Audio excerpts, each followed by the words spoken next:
Welcome to another episode of I Am Nano. Putting the I in I Am Nano. I am your host, Irfani. And I'm your other host, putting the M, Monica. And today, as part of our NanoLife series, we have a special guest who will be sharing his experiences, advice, and opinions. Very excited to introduce Ross, who started out his learning journey doing nano, then went on to do a master's in mathematics and statistics, and now is a software developer with a focus on back-end development. Now, you have been on such a journey, and I am really stoked to learn all about it. It's amazing how you went from one thing to the other. So to start off, can you please tell us a little bit about yourself, Ross? Yeah, for sure. You got most of it there, but my name is Ross, as we have talked about here. I am currently a software engineer, software developer. That, by the way, has a lot of contention in the industry. I call myself an engineer. Why not? I graduated from the University of Guelph in 2018, I believe, for my master's in mathematics there. And then that was preceded by nanoscience, my good old bachelor's in nanoscience there. I am an avid video game player, a coffee enthusiast, and like many good Canadians right now, I have taken upon myself to finally go out into the wild and learn how to camp properly. I used to do a lot of like camping with my parents and stuff like that, but now I'm gonna actually do, real camping, not camping in a car or anything like that. I want to go to the backcountry and things like that. So it's been pretty interesting learning all about it. That's me. A few days journey of camping. Basically, yeah. I'm going with a few Wow. friends at the end of the month, so that'll be a lot of fun. I've been researching tents and all that sort of fun stuff. So we'll see how it goes. How to route it. Yeah, exactly. Well, that's interesting because, like, if you do video games, you can't really do video games when you're out camping. So it's I know, neat. right? Do I buy another console? Just see me kind of pulling up, on the hiking trail, 16 kilometers in with a full, 40-inch TV on my back. Everyone else is carrying the canoe. But yeah, that's me. Wow. Well, to start off, what was the focus of your master's research? You said it was in mathematics and statistics, right? Did it have any relationship with what you did in undergrad in nanoscience? Long story short, no. Surprisingly, or not surprisingly. So I'll kind of talk about what my master's research was, and then we can kind of go from there, I guess.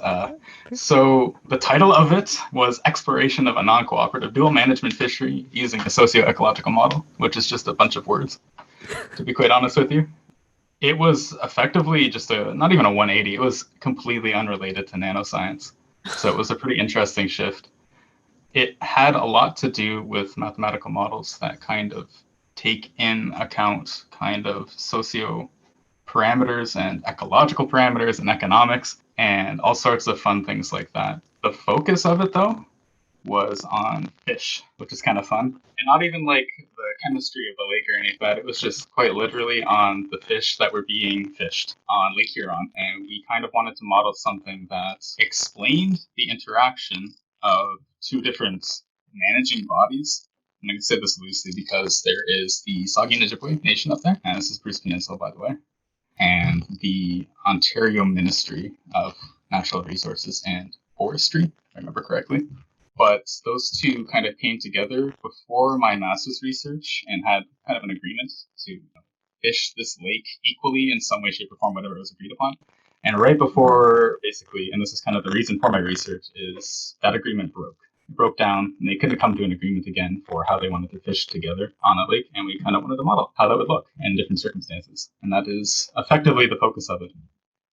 Yeah, it was fairly interesting. I had to learn a lot, quite a bit, to actually understand what I was doing, and so that was a lot of fun. But nothing to do with nanoscience. I think if I were to say if it had anything to do with it, would be any of the math that we actually learned during the program, differential equations. But yeah, Was that hard to make that shift from the nanoscience to, doing a lot of math all of a sudden? yes and no. Is my answer there. The math was fine to learn. Mhm. It was the domain that was hard to kind of understand. Luckily, though, in my undergrad, I had actually picked up some research with who would then become my advisor, Dr. Daniel Gillis there, who was my co-advisor with Herb Kunze. We can talk about that as well. That was very interesting to actually get into the program. But anyway, I had actually picked up some undergrad research with Daniel Gillis there, with fish in mind and with the same sets of people that I'd actually be working with in my master's in the end. And so I kind of had some exposure to the domain itself before I actually dove into it. So that kind of made it a bit easier. Oh, that sounds really cool. I mean, it's a huge shift. At least it seems like for me, it's a huge shift from nanosciences to math. But I guess because it's in the same realm, you know how people say that science is just math talking, you know, it's like math, the language of science. So it's not as big of a jump from like, say, from nanosciences to, I don't know, anthropology, something in more in the social sciences realm. So that sounds really cool though. Yeah. And all about the fishes and environment. I learned so much about fish. It was great. Yeah, it turns out it is very important. Fish are cool, man. Yeah. Fish are friends, not food. Yeah. But I'll tell you what is a jump. The fact that you went from the nano to the math and now to becoming a programmer and engineer / developer and all that back-end programming stuff kind of glanced over. That at least it's on your LinkedIn page. So yes. How did you make how did you make the jump to becoming a programmer, and what advice can you give to others? For sure. So this is kind of like a common theme so far in my life and my career, I guess.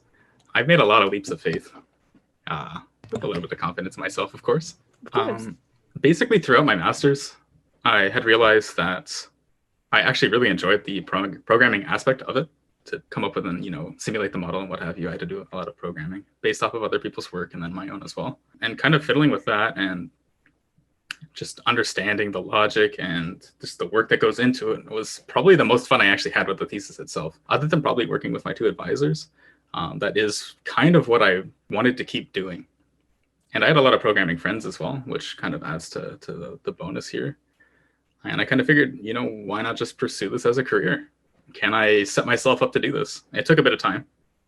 And the jump wasn't instant as well, right? I think coming out of university, I tried my best to orient myself to at least things that would potentially lead me to that role. So I got a little bit of advice from a friend as well about this. And it's like, if you're trying to become a programmer and you don't have the experience to just jump into the industry, try to take roles that are support oriented. A lot of them can potentially deal with programming problems and what have you. And it's just overall good for your like problem solving skills too.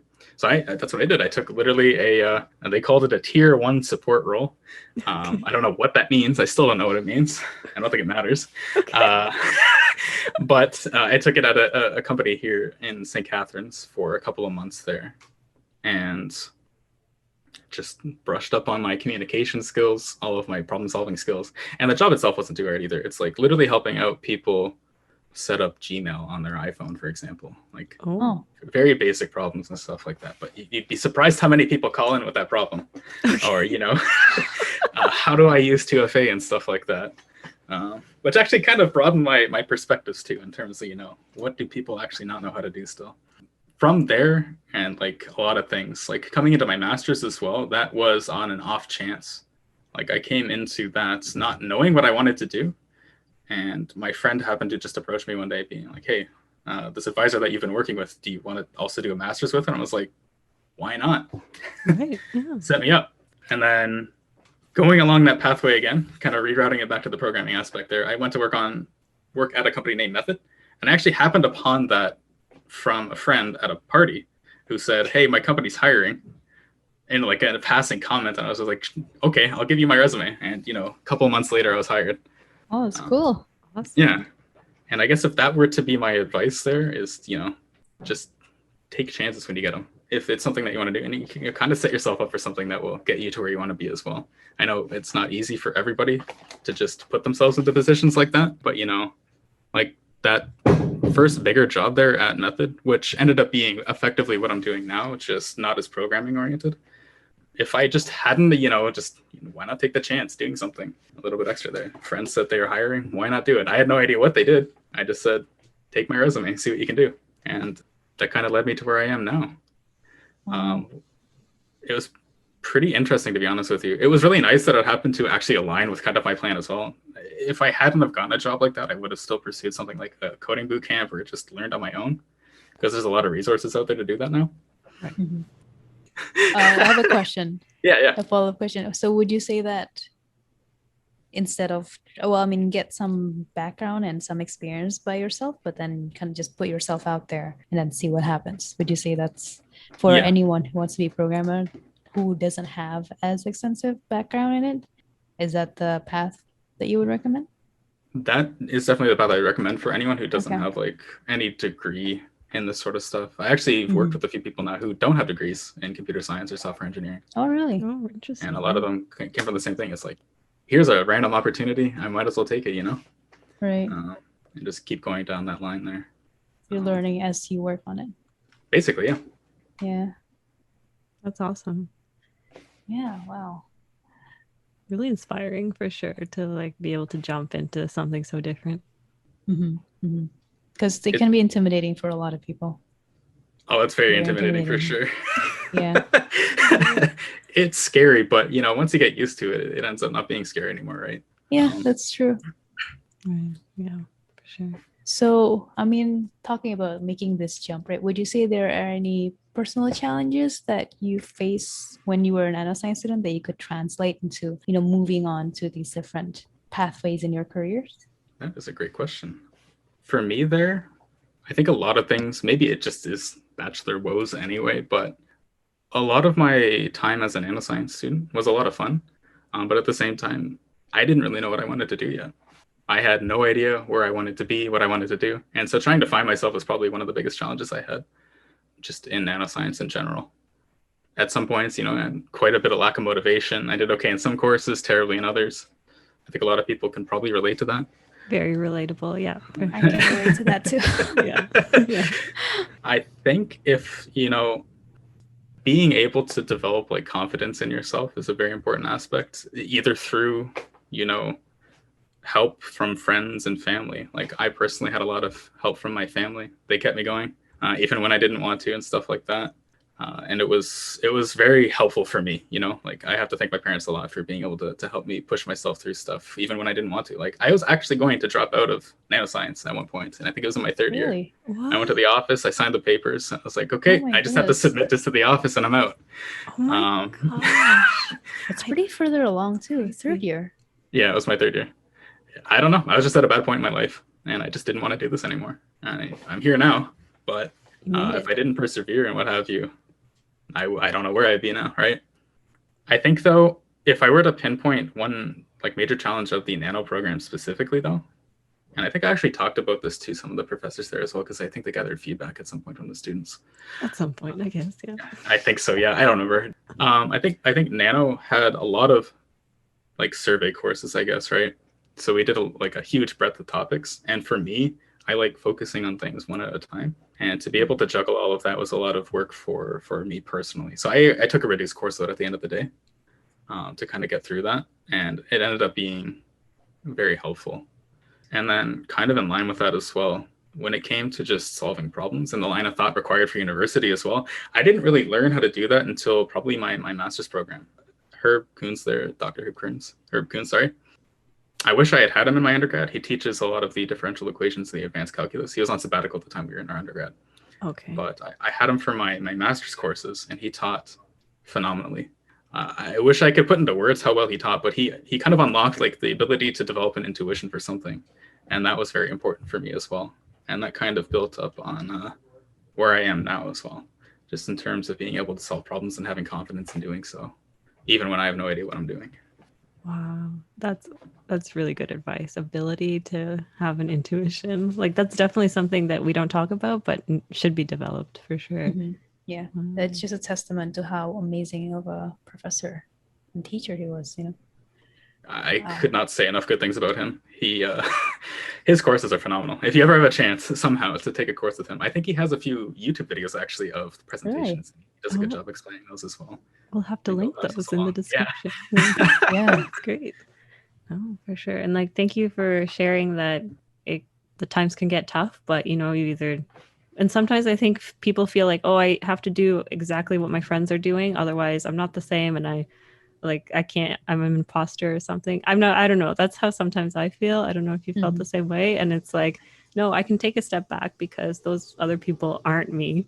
So I need to do what's best for myself type thing. Yeah, definitely. Actually, that pretty much hits the nail on the head. At that point in my third year there, a lot of people were switching into like a physics-based minor, I think it was, right? And I was just struggling in physics. Mhm. And that's kind of something I had to come to terms with. I was like, maybe this isn't for me, you know? What else can I do to kind of push myself through this? But, you know, still feel I have my own agency and all that. That's a very good point.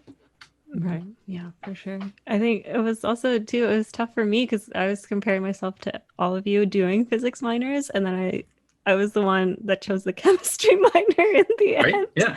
And I was like, nope, I'm not doing any more physics. No, thank you. I mean, it works out in the end for Yeah, it does. different people. Yeah, for sure.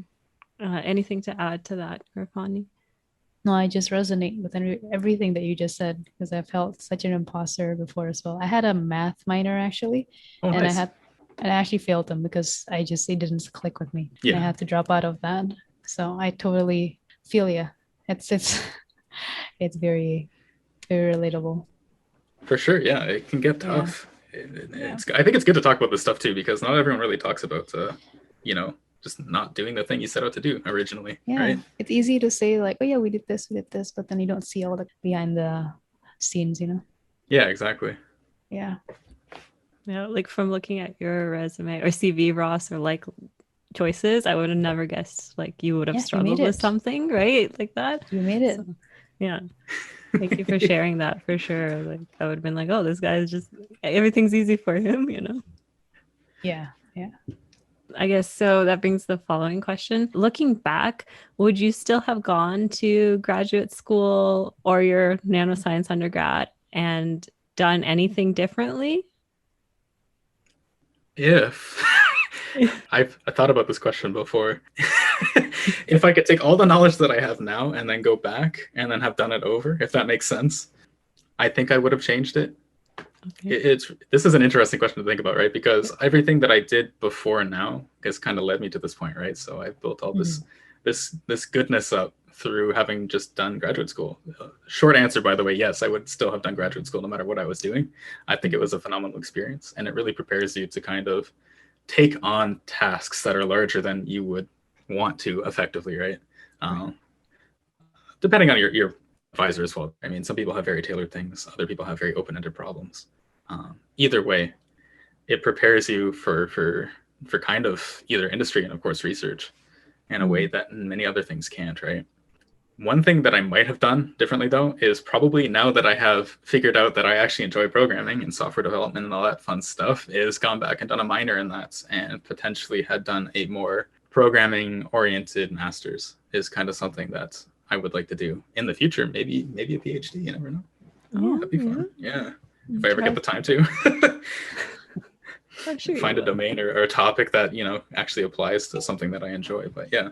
But overall, definitely would have gone back, and not much that I would have changed. Both of the programs that I did were phenomenal, and I really enjoyed the people that I worked with and all the friends I made. What made you decide to not pursue a PhD and just finish as a master? That's a good question. That is a good question. At the time, kind of going back to what I talked about for the thesis there itself, I had a lot of fun doing the programming aspect, but when it came to some more of the mathematical approaches and kind of the overall research and what have you, that wasn't my bread and butter, to be quite honest. It was interesting. It was fun. I could get it done, but it just wasn't something that really resonated with me. So I kind of figured, you know, if I pursued a PhD at this time, I would probably not be setting myself up for any sort of success. Right. I would much rather go into industry, kind of figure out myself a bit more, which I ended up doing, which is great, and then seeing if I wanted to do something after the fact.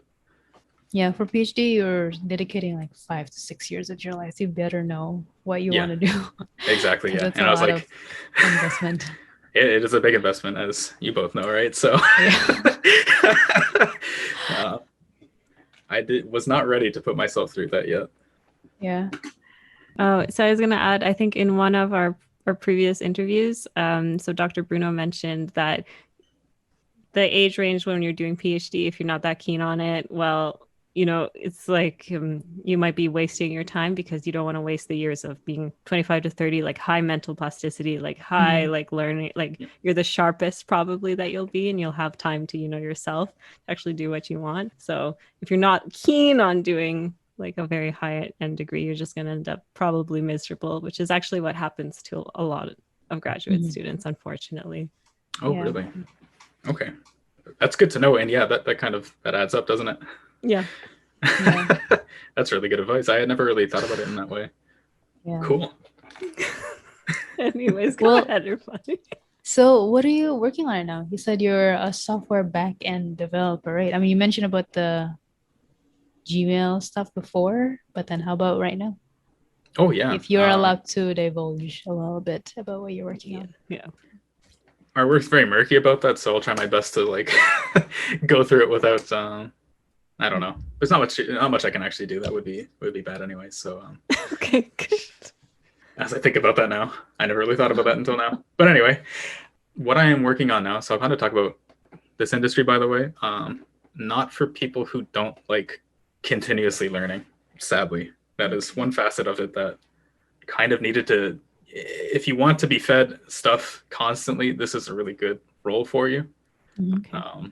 You have to learn a lot all the time, and you have to keep up with a lot. And not to say that you can't do that only at your job, so long as it supports learning, which sounds kind of ridiculous, but some jobs, like especially like high corporate level things, you might be siphoned into a role that kind of does like a few tasks here and there.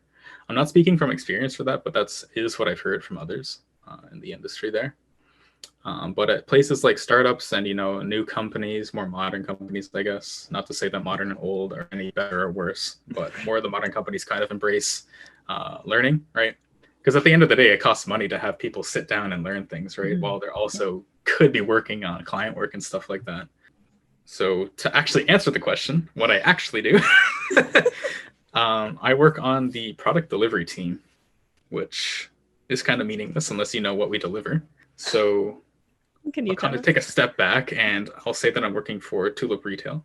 Is their full name there. Most people just refer to it as Tulip, and we deal with high fashion industry individuals there.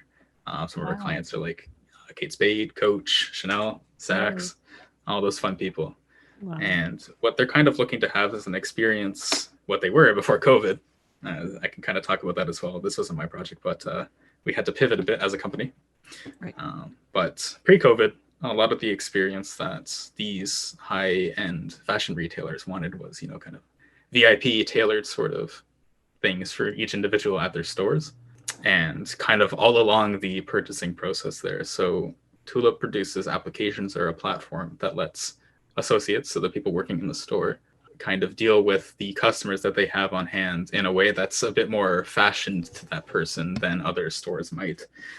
For example, you'll try to record information on, what people's interests are, what their favorite stuff is, colors, and all that sort of stuff like that. That's kind of the basic details and what have you. And then just provide them with information that lets them tailor experiences.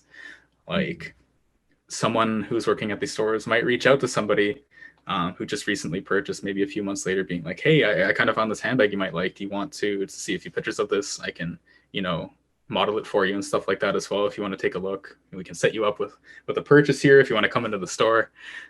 It goes very, very far through that as well. And one of the coolest apps, I think, I wish more stores had this actually, is an application called Runner. And all it does is it lets you know, if you basically plant somebody in the back room and you contact them through this application and you say, hey, get this thing from the back room, and they run out and bring it to you.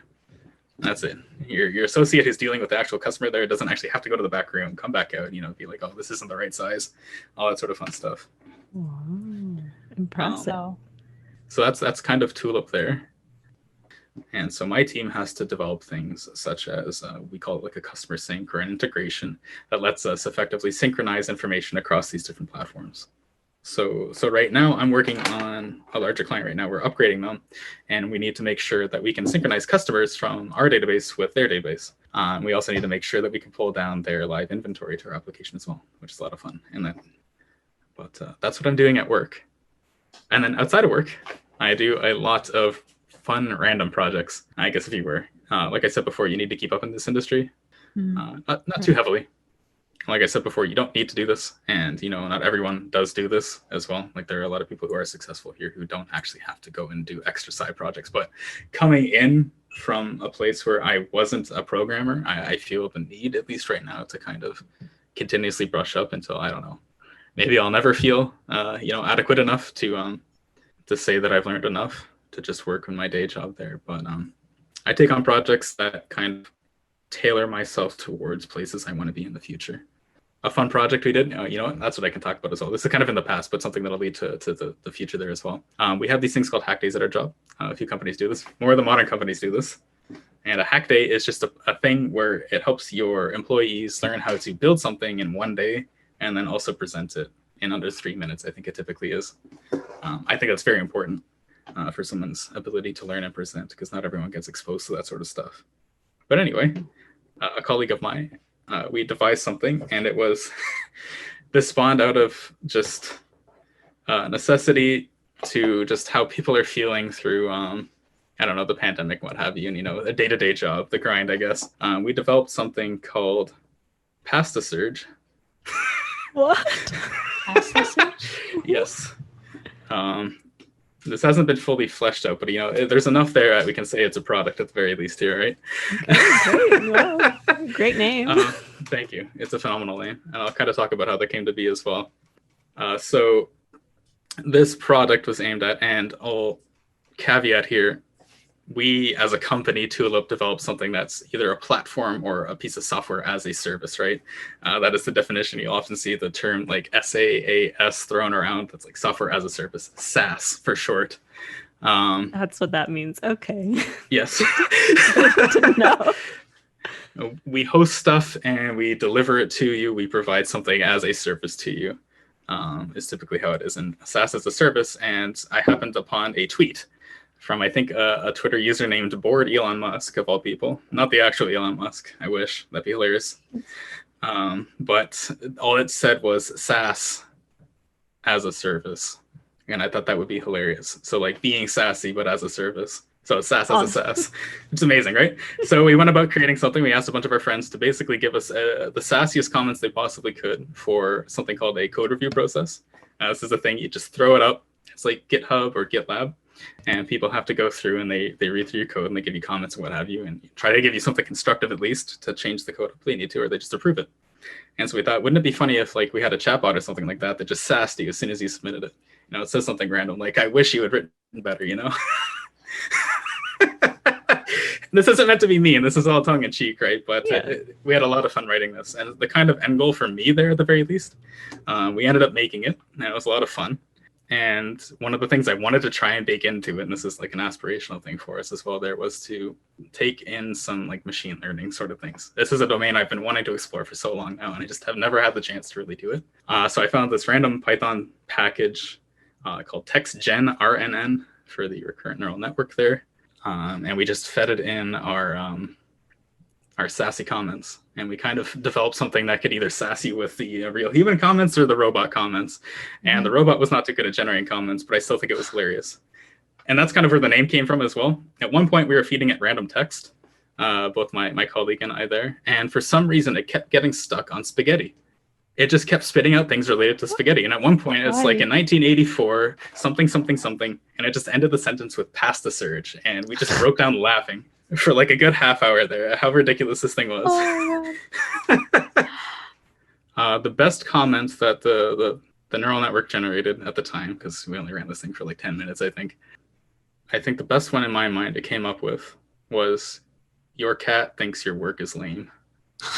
Wow. And I thought that was beautiful. Oh my god. You know what? That could be true. Given how many people work from home, the cats are going to experience your cat's the judging owners you. working. Yeah, exactly. They are. That is so funny. Great. It's hilarious. And how many gonna use that next programming time. languages would I need to know to do something like you? That's a great question. Probably at least 2. And so for a lot of people, it's found that you need to at least be able to, program in a language tailored to your industry. So I'm in web development in this case. And backend work is typically done with a subset of languages like PHP, for example. And then being able to query a database, which is more so along the lines of, if you understand how to use R, for example, in your day-to-day, if you're a researcher, anything along those lines, just being able to adequately gather data out of things. Sometimes I need to debug things, and that requires me to go in and, why is this customer missing a country? Something like that, right? And being able to just get to that information is really helpful. But honestly, any modern web development language is probably good enough. And if I were to be more in depth with that, separating that out from the framework you're learning. In programming or computer engineering, specifically web development and stuff like that, there's a lot of like frameworks, and these are kind of sets of things that people have created to make their jobs easier. Sometimes they make other people's jobs easier as well. Sometimes people base their whole companies on a framework. A really popular one for front-end applications is called React. Being able to know those things is really handy, but also being able to know just the languages that are underlying it is probably more useful than anything you'll learn from just learning a framework, in my opinion. So React, Angular, there's a whole bunch of things like that. Those are all based off of JavaScript as a language there. And that would be the other language that I know, which is kind of what our team specifically works in. But yeah, probably 1 to 2 languages is all you really need. And just being good at it, having confidence, building things with it, making sure that you can take it from A to B. If you want to be, and this is kind of like a misnomer, I think, in the industry, but if you want to be full stack, as they call it, you need to know both the front end and back end. And in my introduction there, you read out that I'm a back end developer. So I deal primarily with things that talk to data stores and what have you, things that provide us data. I don't make things pretty. That's up to the front end people to do. I see.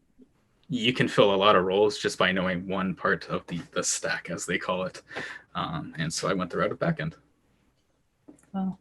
That's what I'm surprised to hear that as long as you know 2, you can kind of easily transfer your skills to a different language. Because I thought you would have to like learn every single one, but then I guess there's something transferable between the languages, something similar. Yeah, a lot of it's kind of like it's basically math, right? At the end of the day, which is why this is actually an interesting transition point as well for the career I'm in now. But a lot of languages are built up with the same blocks of information, like control statements, if this, then that, being able to loop through things. And then anything really on top of that is kind of not necessarily not needed, but it's in addition to it, right? So if you can get good at the basics, then you've pretty much learned the language, in my opinion.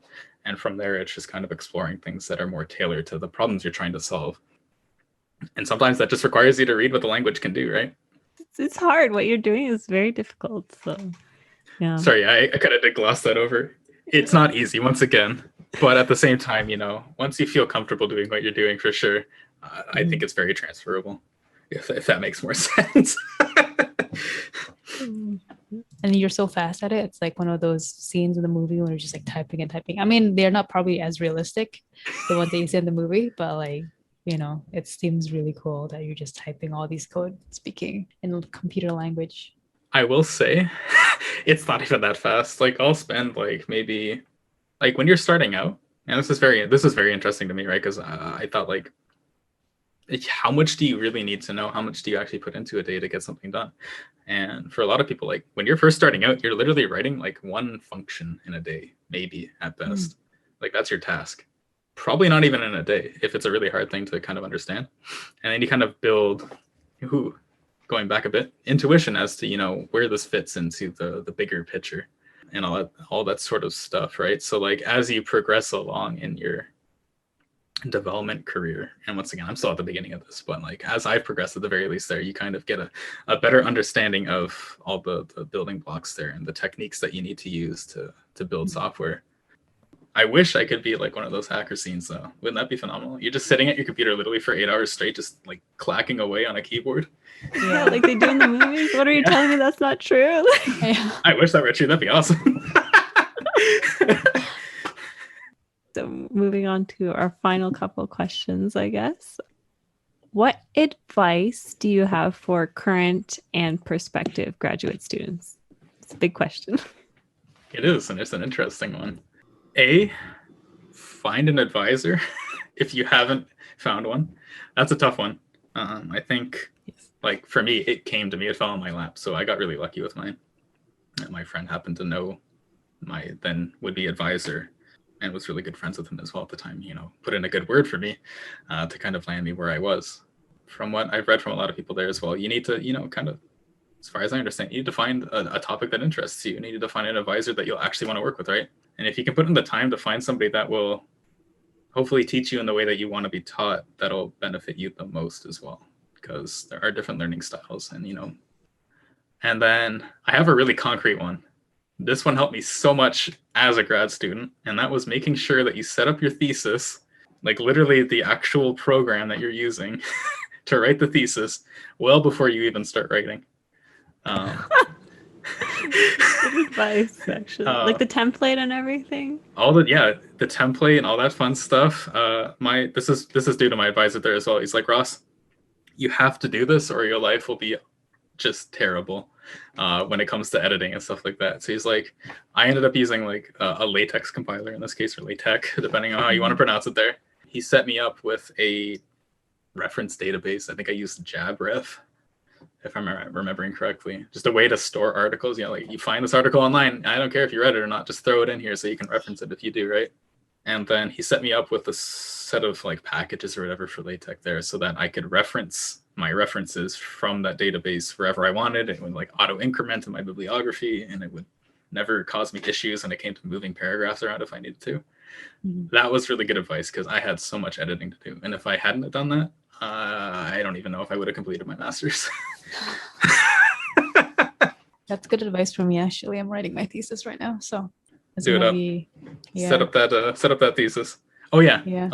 I think a lot of people get this one too. But another good piece of advice that I get, and I do this at work as well, just write things down.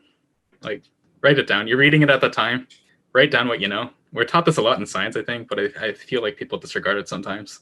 Yeah. Like, taking good notes when you can is really important. You're never going to be able to remember what you're doing like a week later, unless you read it again, in which case you just wasted your own time. Very important. I just write down like random words in my thesis. Like, this paragraph doesn't make any sense at the time, but at least I know that it's there, right?